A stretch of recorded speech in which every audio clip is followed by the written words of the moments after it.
everybody, I'm Debbie Allison and this is Crazy Felix and you're watching Polymer Clay by Deb.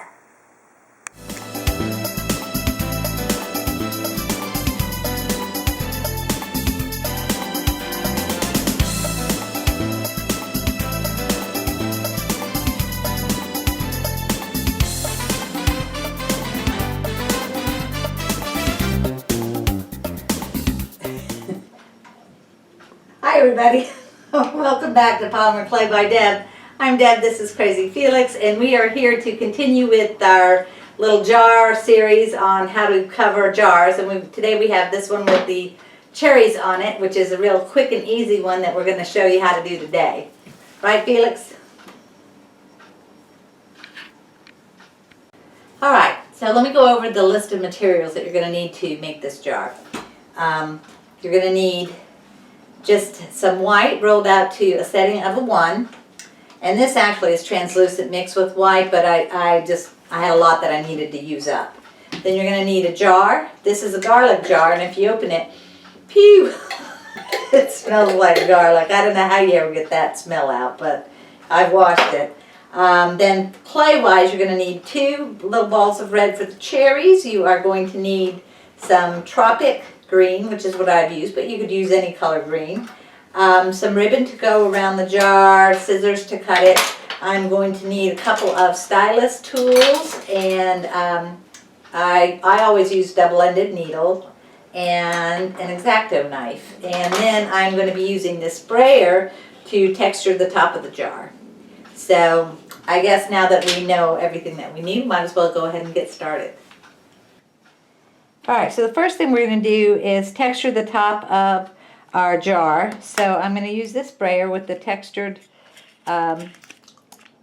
roller. This roller is removable and it has 2 or 3 different things. I don't remember where I got it. I think these types of tools are in the cake baking department, like at Michael's. But anyway, I stand up because this is kind of tough to get your texture in and really make it show. So I just put all of my cookies into it as I'm rolling down on it. Okay, I'm going to do it again. I'm going to kind of roll back and forth. Alright, there you go. Okay, now I'm just going to pick it up and I'm going to put it on the top of my jar and then bend it over and start trimming around using my X-Acto knife.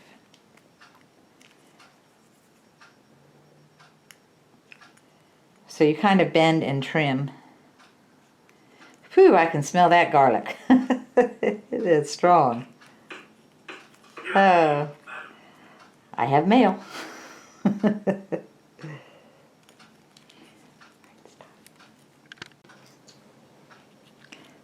Alright, so take that excess off.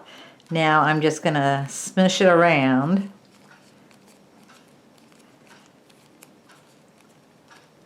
And then trim a little bit.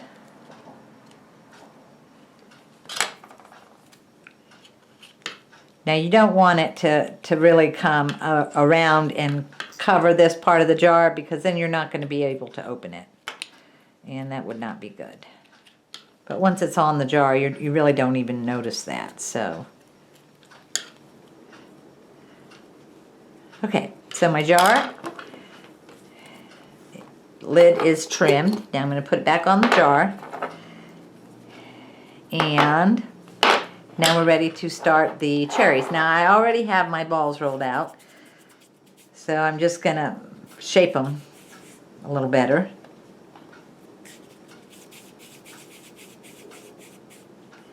And I'm going to use my stylus to just kind of put a little indentation in there where, you know, the stem would be on a cherry.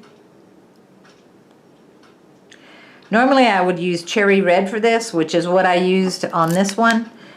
But I had a lot of this, I think it's a metallic cherry that I don't normally use, so I wanted to kind of maybe use that up. So anyway.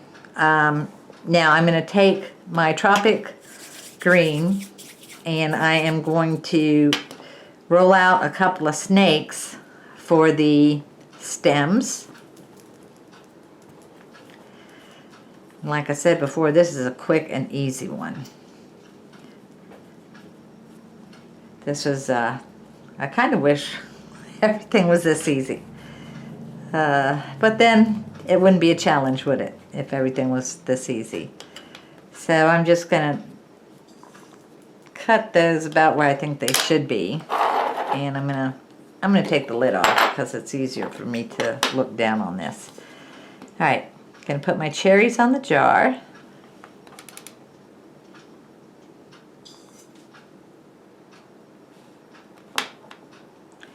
And then put my stems in where I put the little indentions.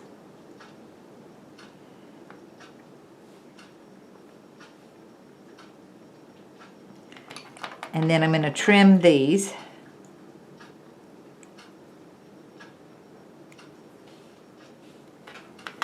And now I'm going to make a couple of leaves. So I have 2 balls of Tropic rolled out, and I'm going to make them into kind of a leaf shape, or you could call it a bunny ear shape. Either way. And I'm going to press down.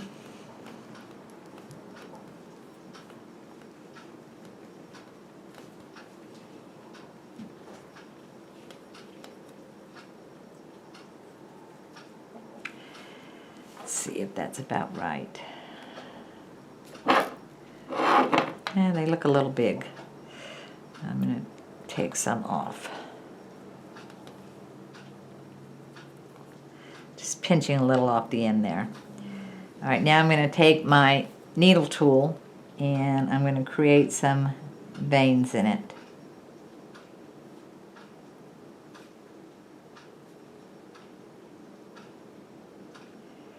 Very easy. There's one. And now the other.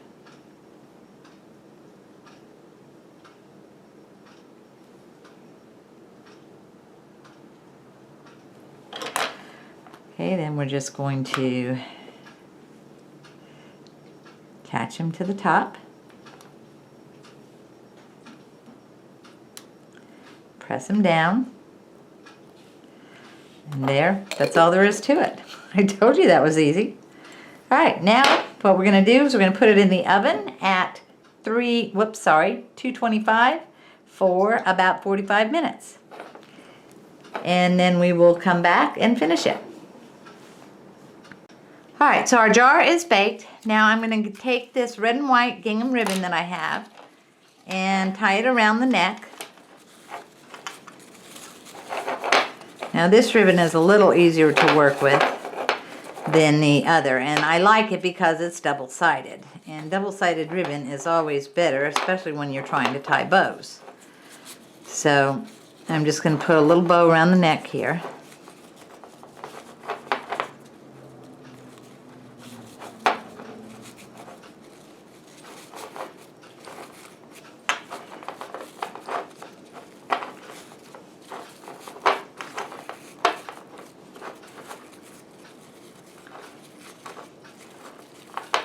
And I thought it would be nice to do a smaller size one. This one I cut V's in, so we'll do that. I just am folding the ribbon